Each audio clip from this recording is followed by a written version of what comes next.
मैं डॉक्टर रश्मि वशिष्ठ, सह आचार्य राजनीति विज्ञान, गवर्नमेंट कॉलेज जयपुर। बच्चों, आज हम विधि के शासन के बारे में अध्ययन करेंगे। विधि का शासन क्या है, इसका अर्थ क्या है और विधि का शासन कब से चला आ रहा है।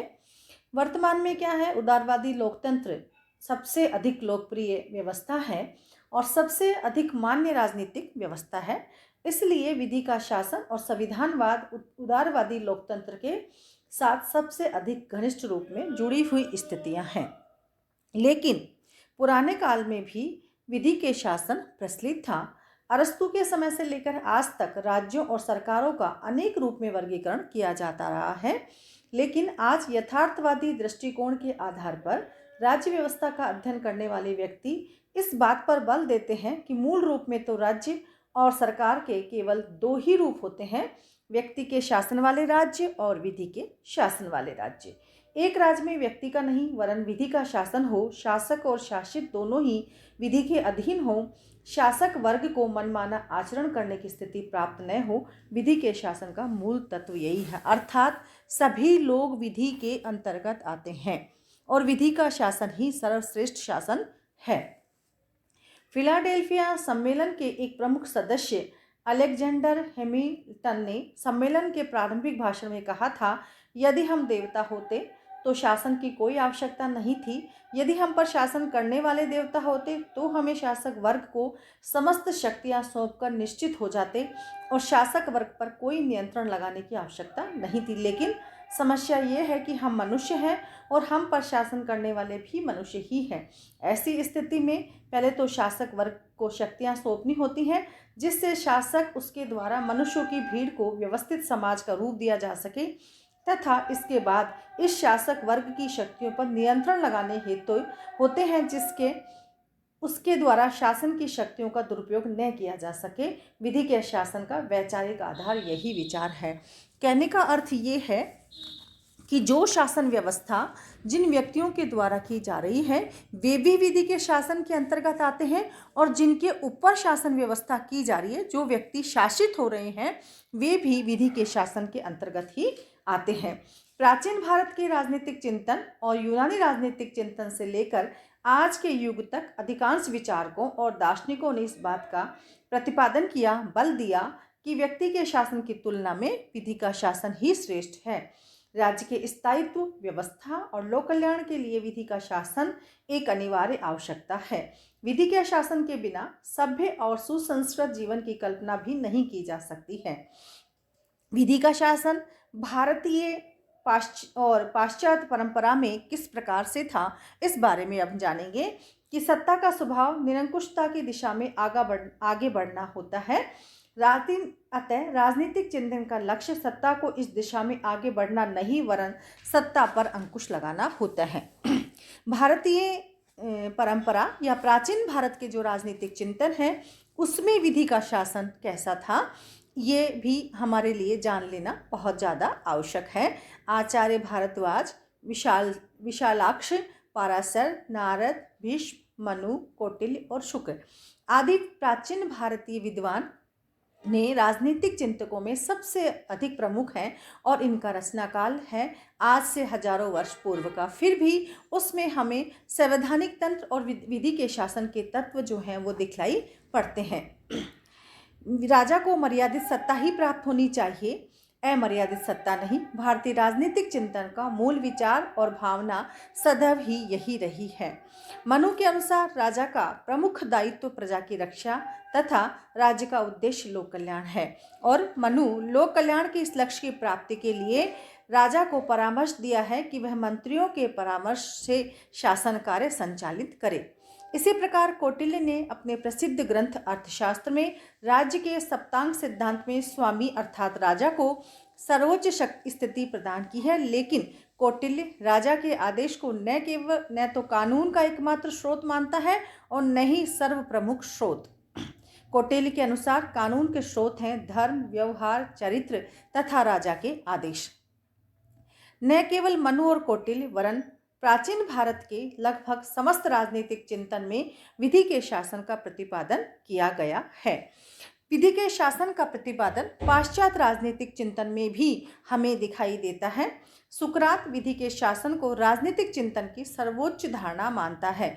वह इस बात का प्रतिपादन करता है कि शासक तथा शासित दोनों के ही द्वारा विधि के शासन का अवश्य ही पालन किया जाना चाहिए।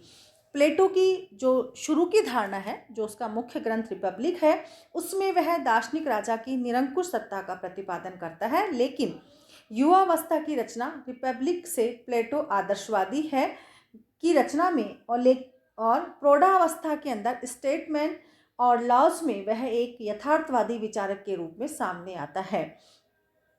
अब वह विधि के शासन और विधि की सर्वोच्च सत्ता का प्रतिपादन करता है।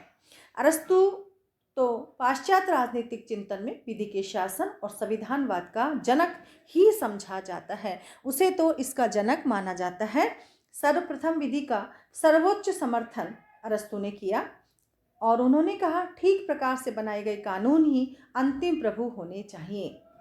इसके अलावा एक्विनास भी राजतंत्र को शासन का सर्वश्रेष्ठ रूप मानता है, लेकिन उसने राजपद को वंशानुगत रखने के बजाय निर्वाचित कर देने की परंपरा का अनुमोदन किया है। तो इस प्रकार से पाश्चात्य राजनीतिक चिंतन हो या भारतीय राजनीतिक चिंतन हो, दोनों ही विधि के शासन और संविधानवाद में विश्वास करते हैं। आधुनिक युग में तो विधि के शासन को व्यापक मान्यता प्राप्त है। फांसीवाद, नाजीवाद, सैनिक तंत्र और सर्वाधिकारवाद जैसे शासन व्यवस्था के प्रसंग को अपवाद रूप में छोड़ दें, उसके अलावा सभी विधि के शासन के समर्थक रहे हैं। विधि के शासन का सर्वाधिक समर्थन ब्रिटिश संवैधानिक व्यवस्था के प्रसंग में विशेष अर्थ में देखा जा सकता है। विधि के शासन का एक व्यापक अर्थ है और इस व्यापक अर्थ में विधि के शासन की विवेचना की जा चुकी है, लेकिन इसके साथ ही विधि के शासन शब्दावली का एक विशेष अर्थ भी है। यूरोप के विभिन्न देशों में कानून और न्याय के क्षेत्र में दो प्रकार की व्यवस्थाएं हैं। इंग्लैंड में विद्यमान व्यवस्था और फ्रांस तथा यूरोपीय महाद्वीप के अन्य कुछ देशों में विद्यमान व्यवस्था। विधि के शासन का आशय है कि शासन का संचालन किन्हीं विशेष व्यक्तियों की इच्छा द्वारा नहीं, वरन विधि के द्वारा ही किया जाता है। विधि सर्वोच्च है। कोई भी व्यक्ति विधि के नियंत्रण से बच नहीं सकता। उच्च स्तर के व्यक्ति से लेकर निम्न स्तर के व्यक्ति तक सभी विधि के सम्मुख समान हैं। अर्थात विधि का शासन हमें समानता का पाठ पढ़ाता है, चाहे वह उच्च कोटि का व्यक्ति हो या निम्न कोटि का व्यक्ति हो, चाहे उच्च स्तर की व्यवस्थाएं हो या निम्न स्तर की व्यवस्थाएं हो, सभी विधि के शासन के अंतर्गत आते हैं। विधि के शासन की 3 विशेषताएं प्रोफेसर डायसी ने हमें बताई हैं और प्रोफेसर डायसी ने विधि के शासन को संविधान का प्रमुख अंग भी माना है। जो इसकी पहली विशेषता है वो है विधि की सर्वोच्चता। शासन व्यवस्था में सर्वोपरि स्थान विधि को प्राप्त है, किसी व्यक्ति या सरकारी अधिकारी को नहीं। इसका अर्थ ये है कि सरकारी अधिकारी के द्वारा मनमाने तरीके से अपनी शक्तियों का प्रयोग नहीं किया जा सकता है। उसे विधि द्वारा निर्धारित सीमाओं के अंतर्गत रहते हुए ही अपना कार्य करना होगा। प्रशासन के सभी कार्यों के लिए आवश्यक है कि उनके किए जाने के लिए कानून द्वारा अधिकार प्रदान किया गया हो। दूसरी विशेषता है वो है सभी नागरिकों के लिए एक ही प्रकार की विधि और एक ही प्रकार के न्यायालय की व्यवस्था। डायसी के अनुसार विधि के शासन का दूसरा और अधिक महत्वपूर्ण तात्पर्य यह है कि सभी व्यक्ति, चाहे वो किसी भी पद स्थिति को प्राप्त क्यों ना हो, आसीन क्यों ना हो, वे विधि की दृष्टि में समान हैं और उनके लिए एक ही प्रकार की कानून और न्याय व्यवस्था की स्थापना की गई है। प्रत्येक व्यक्ति राज्य के साधारण कानून के अधीन तथा सामान्य न्यायालयों के न्याय क्षेत्र के अंतर्गत ही आता है। ब्रिटेन की इस कानूनी समानता पर बल देते हुए डायसी ने कहा है कि हमारे लिए प्रधानमंत्री से लेकर सिपाही, कर वसूल करने वाले प्रत्येक कर्मचारी का दायित्व प्रत्येक ऐसे कार्य के लिए जो कानून के अंतर्गत न हो उतना ही है जितना किसी साधारण नागरिक का होता है। और जो तीसरी इसकी विशेषता प्रोफेसर डायसी ने बताई है वो है विधि का शासन व्यक्ति के अधिकारों का रक्षक है। उनका तात्पर्य है कि वहाँ विधि के सामान्य सिद्धांत नागरिकों की स्वतंत्रताओं के रक्षक और न्यायालय स्वतंत्रता तथा अधिकारों के संरक्षक हैं। वह व्यक्तियों के अधिकार और उनकी स्वतंत्रताओं की सुरक्षा इसलिए नहीं वहाँ के व्यक्तियों के अधिकार और उसकी स्वतंत्रताओं की रक्षा इसलिए नहीं कि भारत या अमेरिका की भांति उनकी व्यवस्था संविधान के अंतर्गत की गई है, बल्कि इसलिए है कि न्यायिक निर्णय उनकी रक्षा सदा से करते आए हैं। विधियां नागरिक स्वतंत्रताओं और अधिकारों की किस प्रकार रक्षक है, इस पर स्पष्ट करते हुए डाइसी लिखते हैं, केवल उस दशा को छोड़कर जब सामान्य न्यायिक विधि द्वारा यह निर्णय कर लिया गया हो कि कानून का स्पष्ट उल्लंघन हुआ है, किसी व्यक्ति को न कोई दंड दिया जा सकता है और न उसे विहित रूप से किसी प्रकार की शारीरिक या आर्थिक हानि पहुंचाई जा सकती है। इस अर्थ में विधि का शासन शासन की उस प्रत्येक व्यवस्था के विरुद्ध है जो अधिकारी व्यक्तियों द्वारा और औरों पर प्रतिबंध लगाने की शक्ति के व्यापक, स्वेच्छापूर्ण तथा विवेकगत प्रयोग पर आधारित हो।